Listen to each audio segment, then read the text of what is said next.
ఉత్తరం రాసినట్టు వాళ్ళ అమ్మకి, అమ్మ ఇక్కడ ఒంటరిగా ఉంటున్నాను, వండుకోలేకపోతున్నాను, ఒక 10 కుక్కి కావాలి, వంట మనిషి అన్నాడు. తర్వాత ఇక్కడ దొంగలు పడుతున్నారు, ఒక వాచ్మ్యాన్ ఉండాలన్నాడట.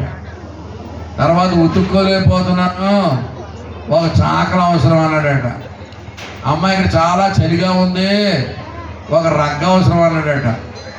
ఇవన్నీ పెద్ద లిస్ట్ రాస్తే వాళ్ళ అమ్మ తిరిగి ఉత్తరం రాసినట్టు, రే ఇవన్నీ నీకు కావాలంటే పెళ్ళమేరా, పెళ్లి చేసుకుంటే ఆవిడే వాచ్మ్యాను, ఆవిడే కుక్కు, ఆవిడే ధోబి, ఆవిడే సాకలే, ఆవిడే రగ్గు, అన్నీ ఆవిడేరా అన్నదట. అంటే ఒక్క ఆడ మనిషిలో మమ్మోడికి కావాల్సినవి ఎన్ని ఉన్నాయో చూడండి. హల్లెలూయా చెప్పట్లేదు, స్తోత్రం. అందుకని దేవుడు అన్నాడు, ఏమండి నా భార్య దొరికిన వానికి మేలు దొరికెను. హల్లెలూయా.